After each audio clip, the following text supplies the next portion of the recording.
Saludos cordiales, estimada docente tutora. Mi nombre es Jaime Cajo Calero, soy estudiante de la maestría de Derecho Procesal Penal para el LOD. Paso a defender mi trabajo de tema la motivación en sentencias de tribunales penales ecuatorianos. La motivación de la sentencia de juicio número 060 28 22 02 400 605G. Es un tema que escogí porque causó bastante conmoción social en mi ciudad, donde vivo, en Riobamba. Es el tema de la niña Dana Ramos. Entonces, en ese sentido, pasó a analizar la sentencia y ver la motivación en esta sentencia. Entendemos que la motivación es el estándar de motivación, ¿no? En una sentencia judicial implica exponer de manera clara, lógica y comprensible las razones que justifiquen la decisión del juez o tribunal. Este debe estar relacionado con el principio de transparencia y el derecho de las partes a conocer las bases de su decisión, lo que garantiza su legitimidad y permite su impugnación si fuera necesario. El estándar de motivación exige que la sentencia no sea genérica ni superficial, sino más bien analice los hechos probatorios, las pruebas aportadas y el derecho aplicable. Debe diferenciar entre ratio decidendi, que son los fundamentos esenciales para resolver del caso, y obiter dicta, que son los comentarios secundarios que no vienen a determinar nada, ¿no? Para la decisión del juez. En ese sentido, el análisis de los argumentos de la sentencia, como la narración de los hechos, que es el caso que nos involucra, en ese caso, los ciudadanos, ¿no? Mauro Ramos, Evelyn Bonifaz y Rafael Yumisaca fueron acusados del secuestro extorsivo y con resultado de muerte de la niña Dana Ramos, de 8 años. El señor Mauro Ramos es el padre de la niña y Evelyn Bonifaz y Rafael Yumisaca son esposos. Evelyn, a su vez, es sobrina de Mauro Ramos y es prima de la niña Dana, la niña que fue secuestrada y asesinada.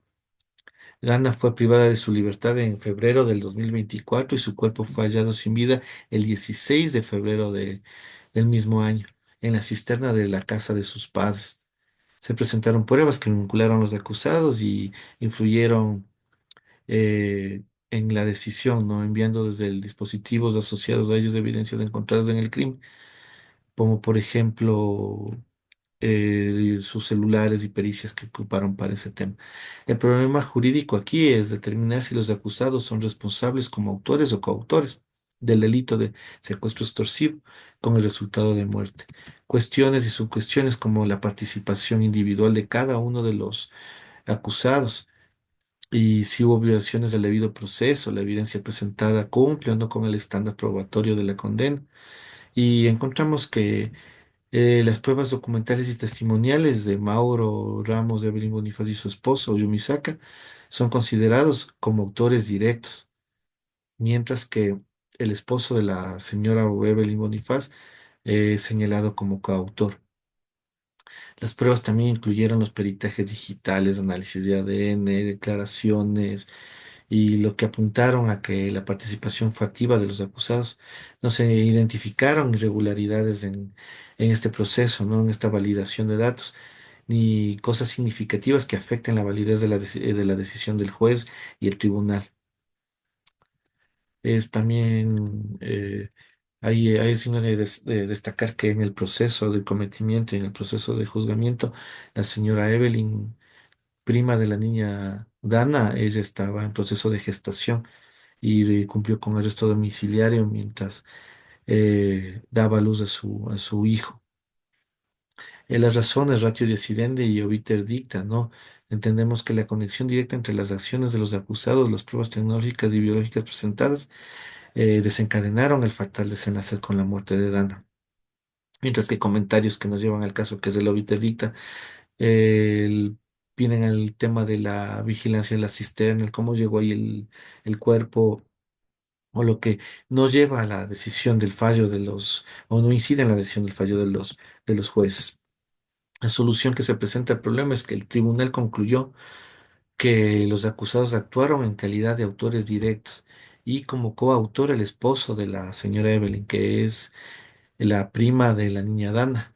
Entonces, ¿qué quiere decir? Que en el tribunal actuaron como, lo que decía el tribunal es que actores fueron el padre de la niña y la prima de la niña, más el esposo de la prima es el coautor del delito. La decisión del tribunal en función de las pruebas y argumentos presentados declaró culpables a Mauro Ramos, Evelyn Bonifaz y Rafael Yumisaca por el delito de secuestro extorsivo, aplicando las sanciones previstas en el COIBE artículo 162. El análisis estándar de la motivación de la causa, el estándar de suficiencia, pues identifica claramente que sí existió y que sí cumple la sentencia con esta redacción detallada de los hechos, como el secuestro y la muerte de la niña. También que sí se encuentran y sí se precisan normas jurídicas aplicables, es decir, se refiere a normas pertinentes en el Código Integral Penal, principalmente en el artículo 162. La motivación entre ratio decidente y obiter dicta también se las cumple con los elementos probatorios y la vinculación directa en la participación de los acusados en el delito. El obiter dicta aparecen como comentarios secundarios en el caso del manejo de la familia, cómo se comportaron en el proceso de juzgamiento, etcétera. Se evalúan pruebas como de manera suficiente. Se cumple con este objetivo también en el análisis de pruebas de ADN, en el análisis de pericias forenses. Se analizaron los dispositivos móviles de los acusados y demás. También sí se cumplió en la sentencia porque aborda los procesos principales en cuestiones planteadas. La sentencia responde adecuadamente a cuestiones centrales como son la responsabilidad de los acusados, la validez del proceso y brindan respuestas claras y fundamentadas. La decisión está suficientemente justificada. Así lo es, pues la sentencia explica el por qué se consideran culpables los acusados y justifica la calificación jurídica aplicada. Además, también se sustentan los agravantes establecidos, ¿no? Para que la pena fuera la máxima y con agravantes. ¿Existen congruencias en las pruebas de los hechos? Sí existen las congruencias del caso. Son evidentes porque las pruebas respaldan los hechos narrados y su versión sostiene la decisión final. Se omite la valoración de algún elemento importante. No se omite ninguna valoración de elementos importantes. ¿Se identificaron omisiones significativas en la prueba? Tampoco. Sin embargo, podría señalarse como área de mejora el tema de jerarquizar mejor los hechos. ¿No hubieran sido más interesante o más importante jerarquizar los hechos relatados y justificarlos con una mejor redacción? Eso como observación personal, pero que sí cumplen con el tema? Como conclusión en este proceso objeto de investigación en mi trabajo, tras analizar la sentencia a la luz de los principios de motivación y el estándar de suficiencia aplicado, se puede concluir que la sentencia no debe ser anulada, ya que cumple con los requerimientos fundamentales para ser considerada válida en términos de motivación que podemos mencionar, ¿no? El cumplimiento estándar de suficiencia, la sentencia aborda los hechos aprobados, las pruebas presentadas y las normas jurídicas. Se diferencian las ratios decidentes, fundamentos esenciales, ¿no? Y también se diferencia el obiter dicta, que son los comentarios que no son determinantes en el proceso. Hay congruencia, pues existe coherencia en la redacción de los hechos acreditados y las pruebas valoradas.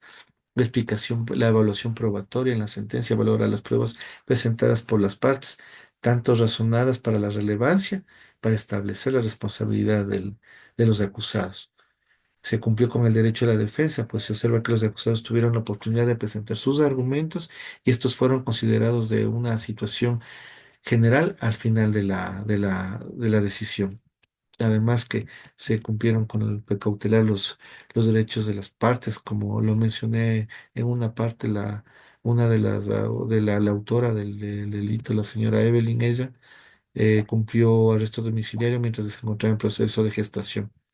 ¿Existen áreas para mejorar? Creo que un poco la redacción más concisa y hacer énfasis en la jerarquía de las pruebas. Entonces, para conclusión del tema, encontramos que la sentencia sí cumple con los estándares claros de motivación bien establecidos y no sería susceptible de apelación. Hasta aquí mi intervención. Agradezco por la oportunidad. Muchas gracias.